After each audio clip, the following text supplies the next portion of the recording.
Assalamualaikum warahmatullahi wabarakatuh. Halo guys, kembali lagi bersama saya Bobby Herian. Kali ini kita akan kembali mengomentari video dari Pil Pahit yang judul Ustadz Kainama harus belajar dari dokter ini. Kita akan langsung tonton videonya, habis itu akan kita komentari guys.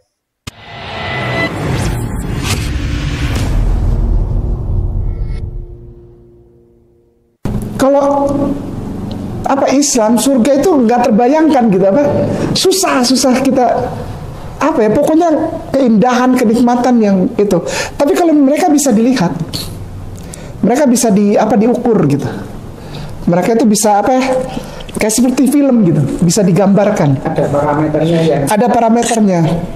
Berikut ini adalah deskripsi surga Islam menurut Dr. Ibrahim Dremali, tamatan Universitas Al-Azhar. في الجنة, in the paradise, ما لا عين رأت. There is no such eyes can even see something like the Jannah. ولا أذن سمعت. Not even the ears, you cannot even hear about the true Jannah, because the Jannah is beyond what you are hearing. ولا خطر على قلب بشر. You not even imagine, you cannot even describe or think what is the Jannah. Before, let me describe something beautiful about your castle. Your castle in the Jannah is something so beautiful. Your castle in the Jannah has 4 doors. You enter from one door, and one door or one gate, your servants from all kind of servants would come and enter to help you. You have 70,000 servants in the paradise, in that castle. 70,000. 70,000 in that paradise. Imagine this.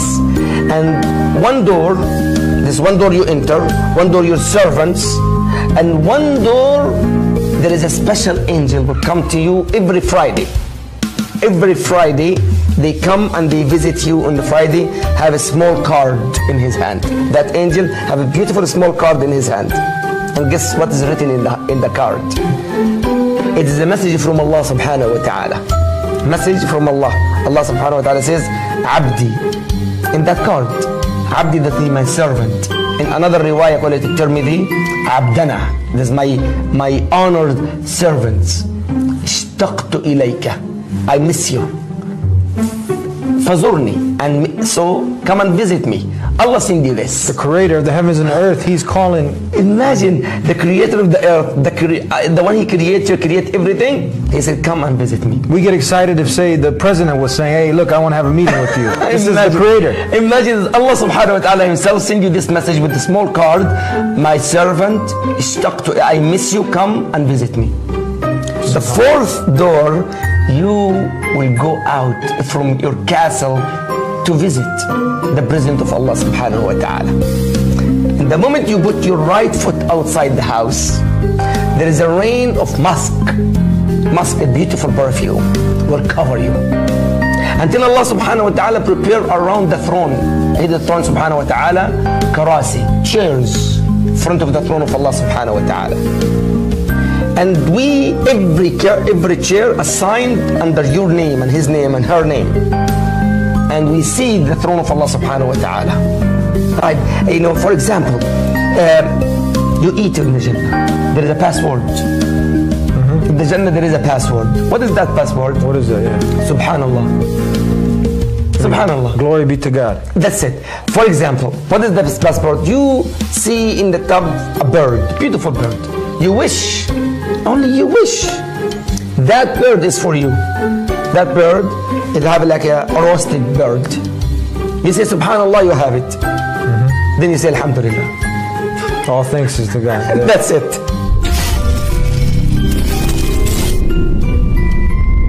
Ada kitab paling belakang namanya Wahyu. Semua terangkan dulu ya. Jadi gini ya. Kita mau membreakdown dulu apa itu surga. Ya, ingat. Surga adalah tempat yang belum pernah dikunjungi oleh manusia manapun. Itu yang harus digarisbawahi dulu, yang harus dipahami ya. Ada harus mengerti dulu, dalam paham dulu kalimat saya bahwa surga adalah sesuatu yang belum pernah manusia manapun kunjungi ya. Itu surga. Ya, mungkin ada yang pernah kayak Nabi Muhammad, kita nggak tahu. Kalau saya nggak salah tuh beliau pernah gitu. Cuman mampir mungkin ya. Tapi kita secara general belum pernah ada manusia yang ke surga. Ya, artinya ada jangan bayangkan suatu tempat yang pernah kita datangi. Bukan surga itu bukan tempat yang kayak gitu mendatangi. Misalnya apa yang tempat paling indah pernah datangi di bumi. Saya mungkin tempat paling indah saya pernah datangi di bumi itulah Bukit Tinggi, kota yang betul-betul indah gitu kan, yang ada pegunungan, pokoknya sejuk, indah pemandangannya gitu kan, kotanya apalah gitu, atau makanan enak yang pernah rasakan atau lihat. Jadi Anda coba bayangkan sesuatu yang belum pernah Anda lihat dan Anda kunjungi. Contoh, Anda gini, perasaan orang yang belum pernah dengan setelah sana kan beda. Contoh, saya cuma pernah dengar nih, itu makanan tuh enak sekali loh, atau tempat itu indah sekali loh. Ketika datang pasti beda rasanya. Dengan apa yang Anda dengar, dengan rasakan pasti beda gitu kan. Nah, itulah surga. Sesuatu yang pernah kita dengar, tapi belum pernah kita rasakan. Ini sama kayak Anda tuh belum pernah ke tempat terindah di dunia, Anda cuma dengar cerita orang bahwa tempat itu indah, tapi Anda belum pernah ke sana. Nah, ketika Anda betul-betul ke sana, pasti beda rasanya. Padahal pasti akan berkata bahwa wow, amazing. Ya, seperti ini rasanya gitu. Jadi, rasa yang orang pernah ke sana, langsung mencicipinya, menikmatinya, beda dengan rasa yang orang hanya dengar. Tapi ya, itu surga. Jadi, surga itu ada gambarannya, ada. Digambarkan, di Al-Quran, di hadis digambarkan. Cuman itu hanya yang kita dengar di Quran, yang kita baca, bukan kita rasakan langsung. Jadi Anda hanya bisa membayangkan sebatas ya indera yang terbatas gitu. Jadi kita akan bayangkan suatu kota yang paling indah, Anda bayangkan suatu kota yang paling indah, makanan paling enak yang tapi Anda tidak pernah datangi atau cicipi. Ya, apa yang bisa lakukan? Maksimal nggak? Nggak maksimal. Anda hanya bisa membayangkan tanpa menggunakan indera perasa Anda, indera penglihatan Anda. Anda cuma dengar, makanya mungkin indera pendengaran atau indera mata dengan membaca teks mungkin. Atau ya baca teks ya, foto nggak ada, ingat. Surga itu tidak ada fotonya, nggak ada videonya. Yang ada cuma teks ya. Jadi Anda bayangkan bahwa, saya lihat video kota ini atau foto ini. Enggak. Surga itu nggak ada foto, nggak ada video. Hanya teks, tulisan. Jadi surga itu digambarkan tulisan. Jadi ada bayangkan kota atau makanan yang digambarkan dengan tulisan, bukan kota atau makanan yang digambarkan dengan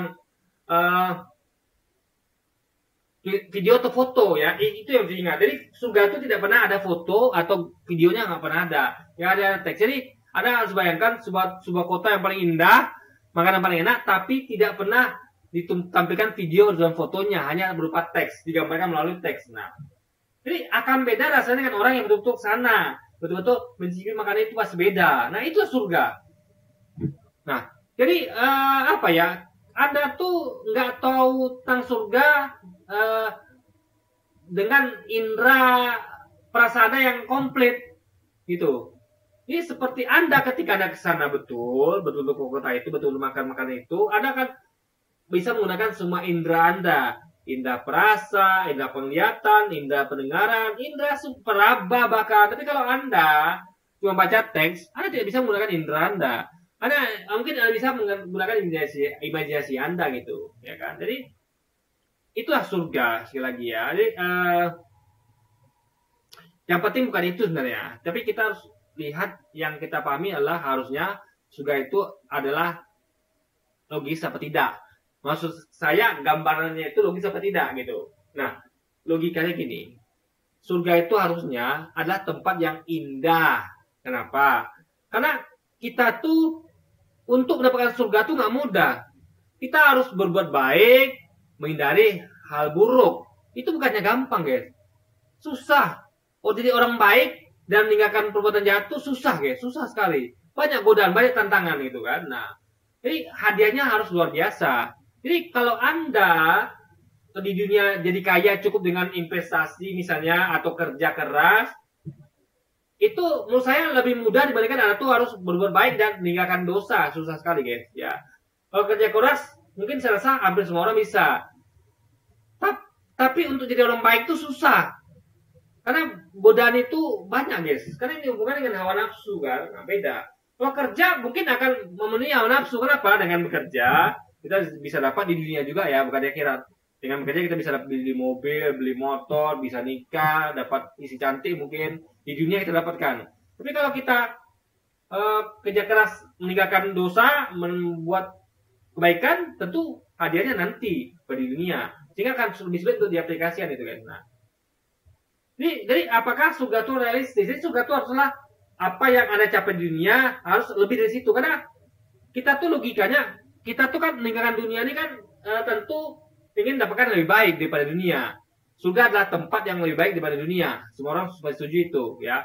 Nah, mungkin surga itu tempat yang lebih jelek dari dunia. Nah, kalau dunia yang Anda bilang yang terbaik, ingat ya, terbaik dengan halal ya. Bukan terbaik itu adalah korupsi dengan ada kaya dengan korupsi, ada kaya dengan di atas penderitaan orang, tidak. Tapi ada bagian adalah kenikmatan dunia yang Anda dapat dengan halal. Misalnya Anda punya uang banyak dengan kerja keras, Anda bisa makan minum enak, punya si cantik dengan hasil keinginan Anda, dan Anda dapatkan dengan halal. Anda memang betul-betul bukan pacaran, tapi betul-betul datangnya orang tuanya, nikah secara sah, depan penghulu, secara agama. Ada beli makanan itu dengan uang Anda halal, Anda nikmati dan tidak ganggu orang. Nah, jadi nikmatan yang halal gitu. Nah, jadi kalau Anda rela meninggalkan itu di dunia dan ke surga, artinya surga itu harus ngasih tempat yang ngasih lebih daripada dunia, harusnya gitu. Karena orang mau melakukan apapun demi kenikmatan dunia, ya, yang kan yang halal, haram pun mau. Nah, kita tuh surga itu adalah tempat yang harusnya lebih dari itu gitu.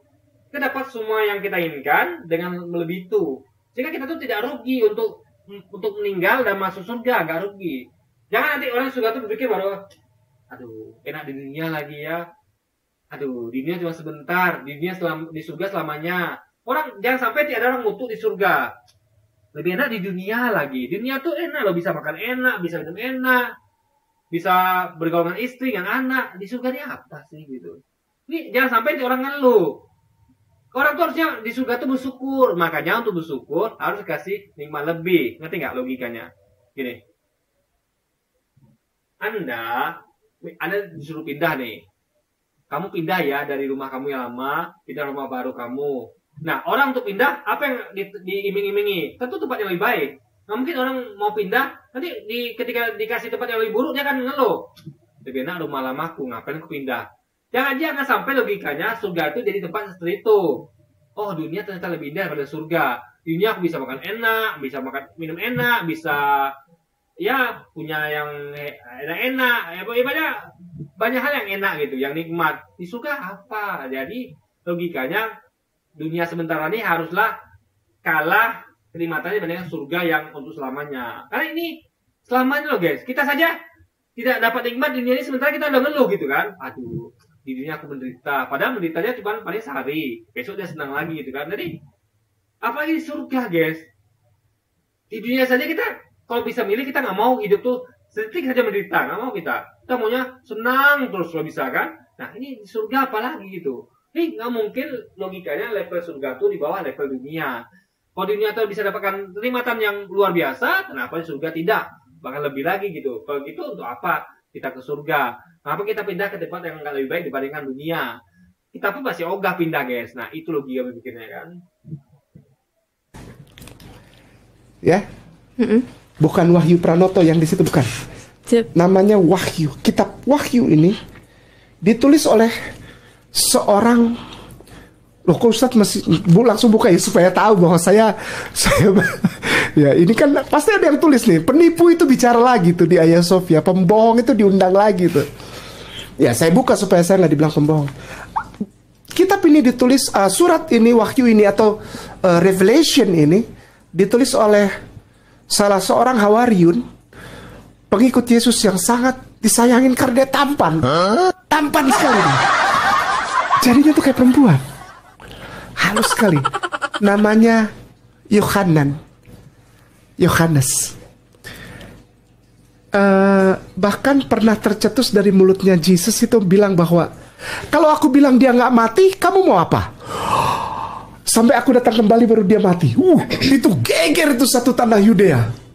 Kenapa? Karena ada orang yang disebutkan oleh Yesus sendiri bahwa dia tidak akan mati sebelum Yesus balik lagi.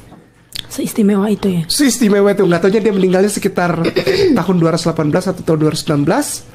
Tahun 218 atau tahun 219. Dia meninggalnya sekitar tahun 218 atau tahun 219. Digoreng. Digoreng. Digoreng.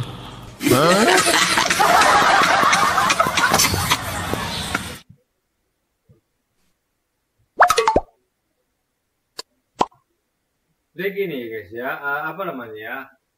Sekali lagi saya katakan beda lupa dengan nggak tahu. Musa kira mah tahu, mungkin dia lupa. Jadi Yohanes ini kan dikatakan bahwa salah satu rasul yang meninggal karena di usia, walaupun dia sempat dihukum mati dengan cara dendam dan minyak mendidih. Artinya gini guys ya. Jadi gini, apa namanya? Kalau saya meyakini jadi gini, yang disampaikan nama itu adalah benar dalam artian dia tahu, cuma lupa. Dia tahu ada peristiwa bahwa Yohanes itu sempat dihukum mati dengan cara dendam dan minyak mendidih. Cuma dia lupa kalau itu tidak ini gini loh, dan kita pun aneh juga. Kalau ada orang dihukum mati dengan cara dendam dan minyak mendidih tapi nggak mati, itu aneh gitu, ya kan? Jadi kalau ada orang dihukum mati dengan cara dendam dan minyak mendidih tapi nggak mati, kok bisa meninggalkan dosa? Itu perlu ditanyakan. Yang pertama, sebabnya mungkin orang yang mau hukum mati bersalah. Ini orang nggak bisa dibunuh. Tapi anehnya kenapa nggak coba yang cara lain? Misalnya nggak bisa direndam dengan minyak mendidih, berarti kan harusnya tembak atau penggal atau gimana gitu. Nah itu tidak ada, kita lihat begitu. Jadi sepertinya orang ini putus asa, direndam dalam minyak nggak mendidih nggak mati, ya sudah. Mungkin juga berpikir bahwa ini mungkin orang sakti atau gimana gitu, sehingga ya sudahlah lepaskan gitu. Tapi intinya bahwa Usakalama mungkin lupa, ingat dia mungkin lupa, tapi dia pastinya tahu, karena dia tahu bahwa ada peristiwa itu, bahwa Yohanes itu sempat dihukum mati dengan cara dendam dalam minyak mendidih. Dia tahu, mungkin lupa. Jadi lupa dengan nggak tahu tuh beda guys, beda gitu ya. Misalnya gini contoh ya, kita pernah baca ya, kita kan tidak menghafal nih, kita cuma ingat. Misalnya saya pernah baca bahwa ada orang yang dihukum mati dengan cara dipancung, tapi rupanya nggak mati, dia meninggalnya lanjut usia. Nah kita mungkin pernah tahu itu cuma lupa detailnya. Yang kita ingat bahwa ada dihukum mati, berarti logikanya dihukum mati ya mati. Tapi kan tidak. Jadi ini adalah beda, lupa dengan nggak tahu beda ya. Jadi sekali lagi Usakalama itu tahu tapi lupa. Nah itu bukanlah sesuatu yang bukanlah sesuatu yang jadi masalah besar gitu, bukan. Ya. Yang penting adalah bukan itu esensinya. Esensinya adalah apa yang disampaikan. Ingat ya. Jadi misalnya gini, Anda mau bilang gimana pun tentang satu orang, tapi kan yang penting adalah misalnya gini ya, Anda mau mengatakan sesuatu yang salah misalnya gini contoh ya, misalnya kita ngomong tentang contoh kemarin pelanggaran etik di MKMK, pisau itu kita ngomongin. Nah, walaupun itu misalnya kita salah ngomong misalnya Prabowo itu lahir tahun 2002 misalnya, itu tidak mengubah esensi bahwa memang ada pelanggaran di MKMK, ngerti nggak? Ini jangan karena misal kita salah dalam menyebut bahwa Prabowo lahir tahun 2002 misalnya, menjadikan argumentasi esensi bahwa Prabowo Gibran melanggar MKMK itu adalah salah, itu enggak gitu. Jadi kesalahan atau kelupaan dalam hal menyampaikan tentang pribadi Yohanes misalnya itu tidak bisa membuktikan atau membawa itu juga salah ketika bahas esensi tentang apa yang disampaikan oleh kenama ini. Enggak begitu guys, pikirnya kan. Harus dipisahkan. Jadi kita harus belajar misalkan antara esensi dengan yang lain gitu. Jadi yang primer dengan sekunder harus kita bedakan guys. Jadi beliau ini sudah sampai merinding saya kalau jadi ditarik sama kuda di atas jalan yang berbatu-batu Roma itu. Dia nggak mati. Ditarik oleh 2 kuda, dia nggak hancur badannya. Disalib dia nggak mati, direbus dia nggak mati, dibakar dia nggak mati. Akhirnya terjadilah pembuangan di kitab Wahyu ini. Namanya Pulau Patmos. salah satu pulau bekas penggalian batu bara yang sudah di abandon, sudah ditinggal. Jadi faktanya kan memang ketika direndam air mendidih dia nggak mati. Artinya kalau kenama mungkin menambah dengan yang lain itu ya mungkin gini ya. Saya tahu juga ada rasul yang dilakukan seperti itu, tarik kuda. Tapi kan ada yang mati gitu. Jadi beberapa di antara mati. Jadi ada yang nggak mati seperti Yohanes, ada yang mati. Ini faktanya kan memang Yohanes nggak mati. Artinya esensinya benar rasul kenama. Bahwa ada orang yang demikian sakti, ya kita nggak tahu nih saktinya kenapa. Karena memang dia belajar ilmu apa gitu atau memang mujizat dari Tuhan kita nggak tahu. Yang penting Rasul Kenama itu benar menyampaikan bahwa ada orang yang seperti itu, yaitu namanya Yohanes. Itu benar. Perkara dia mungkin ditambahkan dengan desain kuda atau lain itu mungkin beliau lupa sih lagi ya, mungkin lupa. Dan itu tidak menghilangkan esensi, bukan, tidak menghilangkan esensi, beda ya. Jadi ketika Anda menambahkan suatu kesan tentang tokoh, berarti tentang apa yang disampaikan dengan tokoh itu, ya tentang kelakuannya itu adalah salah juga, nggak gitu berpikirnya. Harus dipisahkan gitu kan. Tinggalkan. Beliau di situ dan beliau mendapatkan seperti revelation, pewahyuan ditulis bahwa di hari-hari akhir nanti akan ditampi dan orang akan melihat. Oh, sebetulnya lu bohong. Sekali lagi nama saya Kainama.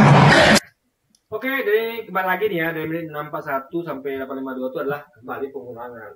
Jadi kira-kira 2 menit itu buang-buang kuota guys. Jadi sudah lah ya, kita tukar sampai sini saja ya. Yang penting Anda sudah tahu esensinya. Bahwa jadi taktik mereka ini adalah mereka tuh berusaha mengambil kelupaan orang, kesan orang yang tidak esensial itu menjadikan membuat semuanya salah gitu. Misalnya gini, saya ngomong bahwa Prabowo telah melakukan atau kubu 02 telah melakukan pelanggaran etika di MKMK. Itu benar, fakta. Meskipun saya sebut salah atau lupa, misalnya Prabowo, misalnya saya nggak tahu Prabowo lahir tahun berapa. Misalnya Prabowo itu lahir tahun tahun 47 misalnya. Terus saya sebut tahun 65 misalnya. Itu salah. Tidak berarti yang saya sebut tentang bahwa kubu 02 melanggar etika di MKMK itu salah. Enggak begitu loh pikirnya. Tapi mereka beda.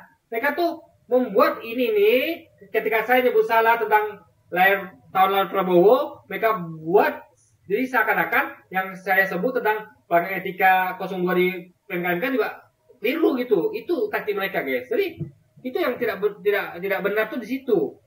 Ini mereka tuh satu kesalahan membuat semuanya salah. Kan nggak begitu, harus lihat per partisi, harus lihat per kasus gitu. Ya. Jadi Kainama mungkin salah karena bukan mungkin ya mungkin juga bisa disalah karena lupa. Bukan berarti salah semua, dan dia lupanya pun bukan betul-betul salah semua. Benar dalam beberapa hal. Contoh benar ketika dikatakan bahwa Yohanes tidak mati ketika direbus dalam air mendidih, berarti memang dia punya kesaktian sehingga dia tuh ya semacam dibiarkan lah gitu guys ya kan. Nah, sampai dibuang ke tempat pembuangan yang dia tuh dapat wahyu gitu. Nah, kayak gitu lagi. Jadi dialah nggak semua salah, tapi taktik mereka begitu. Dengan satu kesalahan, dengan satu kelupaan mereka jadikan Kainama nih nggak tahu segalanya. Itu kacau. Cuman ragu dia S2, S3-nya dia katakan nggak sekolah. Mereka katakan nggak sekolah. Kainama tuh tahu, cuman lupa, dikatakan nggak tahu apa. Itu taktik mereka begitu guys. Jadi itu menurut saya sangat tidak bagus, tidak logis gitu. Ya, misalnya gini. Hadis ini mungkin kesalahannya adalah kadang macet saja, dicolokin kadang-kadang terbaca kadang tidak. Gitu. Tapi dikatakan bahwa hari ini lusa, itu salah ya. Itu jelas sekali kelebihan gitu.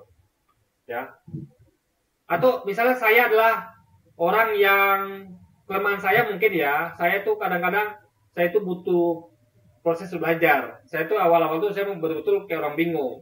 Bisa saya pertama kali kerja, saya betul-betul mungkin juga seorang begitu ya. Ketika pertama kali kerja tuh terus belajar, banyak nggak tahu, sehingga kebingungan mau ngapain. Nah, tapi dengan mengatakan saya begitu berarti orang nilai saya orang bodoh. Nggak begitu caranya, nggak begitu ya. Jadi nggak bisa satu situasi membuat kita tuh dijudge langsung berantakan semuanya, nggak bisa gitu guys. Jadi itulah cara-cara yang tidak logis, cara yang licik gitu guys. Nah, itu yang mereka lakukan. Dan itu membuat kita tuh makin yakin dengan agama kita, Karena kita tuh ngerti kalau mereka tuh berpikir seperti itu. Mereka membuat propaganda, satu kali lupa Anda akan dihantam dengan dikatakan bahwa Anda semuanya nol. Nah itu guys, kacau. Orang misalnya masak cuman agak asin aja, langsung mereka katakan bahwa makanannya nggak enak, makanannya pedes lah, makanannya asin sekali lah, makanannya adalah basi lah, itu mereka guys. Makanannya adalah gosong lah, padahal hanya asin sedikit. Nah itulah mereka melebihkan gitu kan. Sesuatu yang ada nilainya, mungkin ada kurang dikit, mereka katakan bahwa tidak ada nilainya. Sesuatu yang sekolah, dibilang nggak sekolah sama sekali. Sesuatu yang tahu, mungkin lupa, mereka kan nggak tahu apa-apa. Itulah bahayanya kalau mereka berpropaganda. Maka mereka tuh suka main di ruang-ruang gosip guys. Bahas tentang karakter orang. Jadi karakter orang tuh dibunuh dulu gitu. Dibunuh karakternya gitu kan. Ini orang pembohong, penipu. Sehingga nanti orang akan percaya dan akan menganggap semua kata-katanya pasti adalah kata-kata seorang pembohong. Nah, itu gitu ya guys. Ya. Ini memframing duluan gitu. Itu nggak bagus. Kita harus menilai manusia itu secara objektif, jangan subjektif. Nilai per kasus per kasus. Oh dia salah dalam hal ini dia benar. Harus begitu kan? Salah satu lupa satu, salah semuanya, nggak begitu guys. Itu namanya menggeneralisir, bukan menilai secara objektif dan adil. Dan itu tidak bagus untuk logika dan bertentangan atau kontradiksi dengan logika. Oke, jadi mungkin sekian dulu aja guys video kita kali ini dan sampai jumpa lagi di video-video selanjutnya. Dan wassalamualaikum warahmatullahi wabarakatuh guys.